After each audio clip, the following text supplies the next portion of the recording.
Some, excellence is about achieving results. To others, excellence is about fulfilling customer needs and requirements. And perhaps to the vast majority of people, excellence is about continuous improvement, it's about sustainability, and it's about survival and perhaps competitiveness. In all, we might say that excellence is an elusive concept. But however, it is a goal which is worth pursuing. It is the determination of an organization to aspire and achieve its goals and objectives on a continuous basis. And it is about the fulfillment of its vision and drive. We have a framework for driving excellence. We have means by which we can measure it and therefore channel it and nurture it and develop it. So the elusivity of excellence is no longer a concern for leaders who want to aspire towards it. In total, using a holistic perspective of best practice management, we have attempted to scrutinize some of the key areas that impinge on the success of organizations by bringing to you first-hand experiences in terms of best practice injection in certain fields, but also by updating you on the latest thinking and the latest developments in terms of knowledge.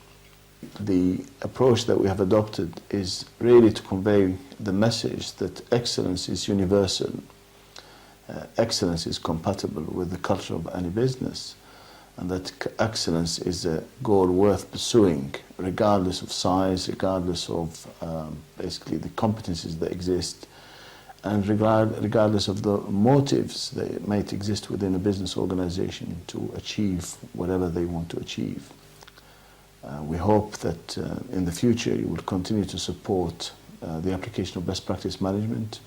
And what remains from me now is to thank you for your support and perhaps to leave you with some of our highlights. Thank you. So businesses have to really fundamentally examine what they would like to be and then design an e-strategy which will support that process. But you can't be all things to all people. I think that approach is no longer valid, unfortunately. Fundamentally, however, this is where the biggest problem lies. And as this quote says, there isn't such a thing as an effective business-to-business or internet supply chain strategy in a low-trust, bottlenecked communication, six-layer organization. Fundamentally, we have to re-engineer, we have to create the value chain, we have to link the various value-adding bits of the organization together. We have to simplify, we have to create consistency, we have to be agile, we have to base our business on speed, on responsiveness. We have to face the customer. We have to manage the customer relationship. There's a lot of conditions before we shift and transform the business from a paper-based environment to an e-based environment. But if we have the old problems, they are not going to disappear and they are not going to go away. And an IT-based strategy will not hide or will not even disguise the problems that will impede us from establishing competitive advantage. You can't drain the organization with initiative fatigue. You cannot keep throwing in objectives right, left, and center. You cannot have different stakeholders wanting basically, to pull the reins in different directions. It must be consistent, it must be systematic, it must be clearly defined, it must be owned. So alignment is really a consequence of having that discipline and creating the buy-in. So that's really one of the reasons why strategies fail. I said the second thing is missions not clear, and they are just dangling in the air. They are beautiful statements, but nobody owns to them, and nobody really understands what they're about. So what we need to do is articulate in the mission statement what we're about, why we exist, and we need to really refer this to our purpose, our values, the charter, the commitment that we make to our stakeholders, and our strategic intent, meaning we're serious here, guys. We're going to travel that way, we're going to make that journey, and we're going to deliver those objectives. At the heart of it, of course, is identifying who are the recipients of value from your business, your customers, and doing it in an objective passion, not from a gut feel kind of perspective, getting in the flow of the information, the intelligence, the benchmarking that I talked about. The transition between product-based approach and the brand-based approach is, as it says here, you see, that the product is dead until you bring it to life.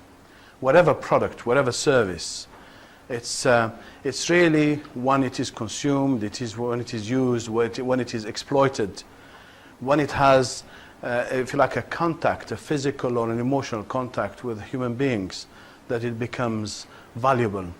And when you see a computer switched off, it's just a piece of plastic or whatever it is. And when you start to interact with the computer and you start to see what it is doing to your needs, then you start to value its value. So products don't sell by themselves, and I think Phil Knight, chairman of Nike, has found that himself. Companies make products, but customers buy brands. And I think this is very significant, as I said. We choose, we go for differentiation if we're an organization, because we want to impress the customer with functionalities, with the fulfillment of physical needs, of emotional needs, or whatever needs of our consumers. So the consumer choose for themselves because of what they perceive to be of value to them. So the value is derived from the customer. And the brand basically is a pull effort from the customer. They are the ones who give a strength to the brand, or they are the ones who basically could make sure that a brand is dead. The inquiry mind is the ability of an employee to exercise their creativity, as simple as that. It's the art of experimentation. You remember we talked about 3M on more than one occasion, and I said they have 15% of employee time, which is free time to do what they like, to do creative work. Because unless people are encouraged to engage their minds, they will be robotized, and all what they will do is be compliant. And compliance stifles the inquiry mind and does not really do anything to it. I think job enlargement we talked about in the past, this is more important than job enlargement. This is the enlargement of the experience. This is the new windows on ideas and projects. And this is the, if you like, the rotational aspect, the encouragement given to people to join innovative projects, large projects, to lead perhaps a project, but to make significant contributions, to push them and stretch them so they realize that they can grow. Employee growth comes only through enlargement. Brands are not labels, they are not logos, they are about trust.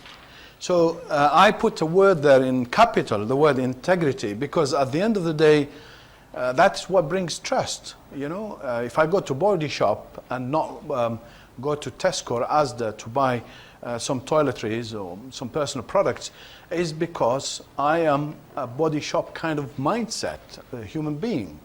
I share the same ethics, I have the same values. And as long as Body Shop continues to behave in the way that I want, then they will have my loyalty, because I know everything about them, and they have got my seal of approval. Once they deviate from that, we divorce, we part company, and it's very hurtful and very painful. This is the example of Arthur Andersen, for example. You remember with the Enron fiasco, because they used basically to sell their brand and their business by saying, we guarantee audit integrity. That's governance.